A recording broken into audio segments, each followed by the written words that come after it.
जय हिंद साथियों। आज के इस वीडियो में मैं सेंटेंस स्ट्रक्चर के बारे में आप लोगों के साथ डिस्कस करने जा रहा हूँ। सेंटेंस स्ट्रक्चर को इंग्लिश में हम सिंटैक्स भी कहते हैं। टेक्निकल टर्म सिंटैक्स क्या होता है? Arrangement of words to make meaningful sense. हम कैसे सेंटेंस में कैसे वर्ड्स को अरेंज करें कि वो एक मीनिंग दे, इसे हम सिंटैक्स कहते हैं। तो इंग्लिश बोलने के लिए हमें जो सेंटेंस बनाने के लिए जो मिनिमम चीज चाहिए वो है सब्जेक्ट और वर्ब। हम उसे शॉर्ट में एस और भी कहते हैं।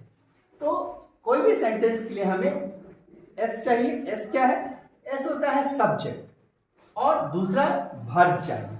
वर्ब यानी कि वर्ब को हम हिंदी में क्रिया कहते हैं और सब्जेक्ट को विषय कहते हैं।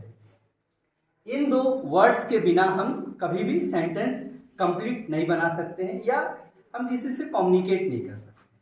तो सब्जेक्ट क्या होता है? जिसके बारे में हम लोग बात कर रहे हैं और उसके बारे में हम वो जो कार्य को कर रहा है उसको हम लोग क्रिया कहते हैं। तो जनरली हम किसी काम के बारे में बात कर रहे हैं तो उसके लिए हमें जो मिनिमम स्ट्रक्चर चाहिए वो है सब्जेक्ट प्लस वर्ब।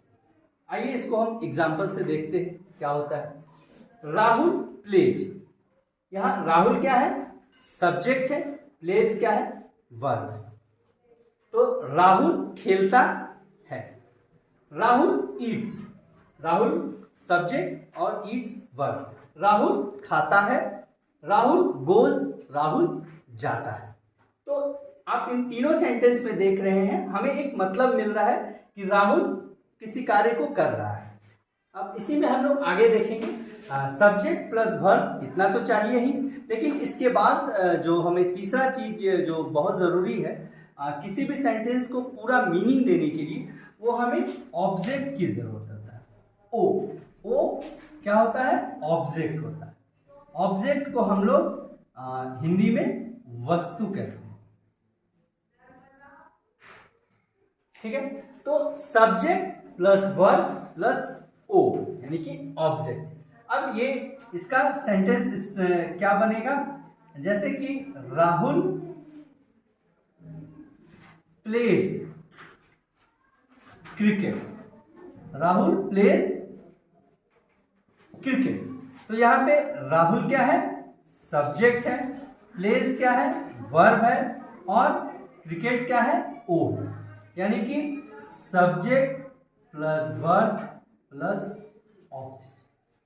अब इस सेंटेंस में क्या है? Rahul pledge cricket. Rahul cricket खेलता है। यहां पे राहुल काम तो कर रहा है, बट किस काम को कर रहा है? खेलने का काम। क्या खेलने का काम?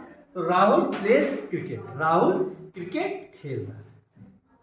तो subject plus verb plus object, इससे हम सेंटेंस को और क्लियर समझ सकते हैं। ये बेसिक रूल 2। अब हम इसमें देखेंगे कि बच्चों को कंफ्यूजन कहाँ होता है। बच्चों को कंफ्यूजन इसलिए होता है क्योंकि हमें इंग्लिश अपने मातृभाषा से सीखना है और जैसा कि हम जानते हैं हमारा मातृभाषा हिंदी है, तो हमें इंग्लिश को हिंदी से मिक्स करके सीखना होता है। इसलिए बच्चे कंफ्यूज हो जाते हैं। एक्चुअल में होता क्या है? इंग्लिश में सब्जेक्ट के बाद वर्ब आता है और वर्ब के बाद ऑब्जेक्ट आता है। लेकिन जब हम हिंदी से इंग्लिश में जाते हैं तो क्या होता है?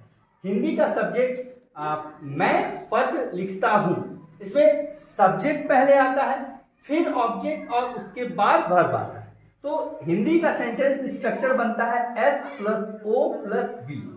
और यही इंग्लिश का जब सेंटेंस स्ट्रक्चर बनता है तो क्या बनता है? Subject plus verb plus object. Subject verb object. तो इसलिए बच्चों को कंफ्यूजन होता है। तो हमें इस बात को बच्चों को ये बताना होगा कि नहीं, इंग्लिश में जब भी हम सेंटेंस बनाएंगे इस पैटर्न को फॉलो करें। जैसे कि अगर किसी के बारे में बोल रहे हैं, अगर हम बोलते हैं राहुल प्लेज क्रिकेट,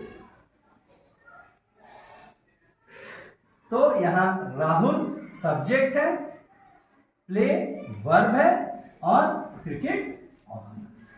तो जब इस पैटर्न को बच्चे अच्छे से समझ जाएंगे तो फिर उन्हें सेंटेंस बनाने में दिक्कत नहीं होगी, तो उन्हें इंग्लिश में कम्युनिकेट करना भी आसान हो जाएगा।